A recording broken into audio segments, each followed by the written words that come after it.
Hello everyone, আমি সুরভি। জ্ঞানজ্যোতি coaching centre পক্ষ থেকে তোমাদের সবাইকে জানাই আরও একবার স্বাগত। আজকে আমরা আলোচনা করব দশম শ্রেণীর প্রথম অধ্যায় থেকে একটি গুরুত্বপূর্ণ প্রশ্ন নিয়ে। দেখো আমাদের প্রশ্নটি কি আছে, পার্বত্য অঞ্চলে নদীর ক্ষয় কার্যের কেন প্রাধান্য লাভ করে থাকে। পার্বত্য অঞ্চলের উপর দিয়ে যখন নদী প্রবাহিত হয় তখন ক্ষয় কার্যই কেন বেশি প্রাধান্য লাভ করে থাকে। পার্বত্য অঞ্চলে নদীর ক্ষয় কার্যের প্রাধান্য লাভ করে কেন? পার্বত্য প্রবাহে নদী প্রধান ক্ষয় করে কেন? প্রথমটা হচ্ছে ভূমির ঢাল। ভূমির ঢালের জন্য কিন্তু পার্বত্য প্রবাহে নদী ক্ষয় কার্য করে থাকে। কিভাবে? পার্বত্য অঞ্চলে কি থাকে, ভূমির ঢাল কিন্তু খুব বেশি থাকে, এর জন্য নদী প্রবল বেগে নিচের দিকে নেমে আসে। যেখানে ভূমির ঢাল অত্যন্ত বেশি হবে, একেবারে খারাপ প্রকৃতির ভূমির ঢাল থাকবে, সেখানে কি হবে, নদীর জলটা একেবারে খুব স্পিডে বা প্রবল বেগে কিন্তু নিচের দিকে নেমে আসবে।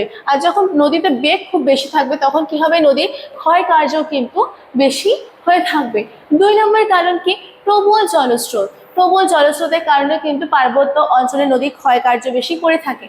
প্রবল জলস্রোতের মাধ্যমে নদী তার উপত্যকাকে কি করে, ভীষণভাবে ক্ষয়প্রাপ্ত করে থাকে। এই জলস্রোতের যে স্পিড বা শক্তি রয়েছে, সেই শক্তির ফলে কি হয়, উপত্যকাকে, নদী সংলগ্ন যে উপত্যকা রয়েছে সেই উপত্যকাকে ভীষণভাবে ক্ষয়প্রাপ্ত করে থাকে। এখানে পার্শ্ব ক্ষয়ের তুলনায় কিন্তু নিম্ন ক্ষয় অনেকটা বেশি হয়। যেহেতু খাড়া ঢাল, সে কারণে নদী উপর থেকে নিচের দিকে পড়ছে। এই সময় কি হয়, যে নদীর পাশে দুপাশের যে ক্ষয়টা, সে তুলনায় কিন্তু নদীর যে নিম্ন ক্ষয়টা রয়েছে সেটা কিন্তু অনেকটা বেশি হয়। দ্রুত বেগ অর্থাৎ খুব স্পিডে প্রবাহিত নদী এই অংশে প্রধানত জলপ্রবাহ, ক্ষয়, ঘর্ষণ এবং অবঘর্ষ প্রক্রিয়ায় উপত্যকায় ক্ষয় কাজ করে থাকে। তাহলে কোন কোন প্রক্রিয়ায় নদী ক্ষয় কাজ করে থাকে? প্রধানত ক্ষয়, ঘর্ষণ এবং অবঘর্ষ। ক্ষয় হচ্ছে তো নদীর জলের সাহায্যে যে ক্ষয়টা করে সেটা হচ্ছে ক্ষয় হচ্ছে। তারপর হচ্ছে ঘর্ষণ। ঘর্ষণ কি, নদীর সাথে যে বাহিত পদার্থগুলি রয়েছে, নুড়ি, কাকড়, বালি, পলি, বিভিন্ন যে পদার্থগুলি রয়েছে নদীজাত, সেই পদার্থগুলি যখন পরস্পরের সাথে ঠোকাঠুকি করে তখন তাকে বলা হয় ঘর্ষণ হয়। আর অবঘর্ষ কি, যে নদী বাহিত পদার্থগুলি রয়েছে নদীর খাতে বা নদীর দুই পার্শ্বে যখন ক্ষয় করে তাকে হচ্ছে অবঘর্ষজনিত ক্ষয় ফলে। এই 3 প্রকার ক্ষয় প্রক্রিয়া কি করে, নদী তার উপত্যকাকে ক্ষয় করে থাকে। এবং প্রাপ্ত যে পদার্থগুলি রয়েছে, প্রথমে তো ক্ষয় করছে, ক্ষয়, অবঘর্ষ, ঘর্ষণ, এই 3টি পদ্ধতিতে ক্ষয় করছে।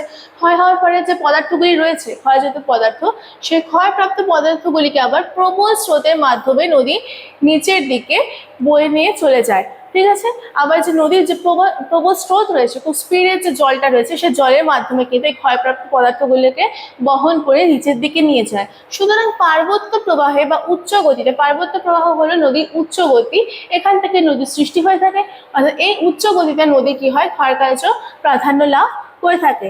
পার্বত্য অঞ্চলে কেন নদী হচ্ছে ক্ষয় কার্য বেশি করে থাকে? প্রথম কারণটি হচ্ছে ভূমির ঢাল। ভূমি এখানে খারাপ প্রকৃতি হয়ে থাকে, এই কারণে কিন্তু নদী এখানে ক্ষয় কার্য বেশি করে থাকে।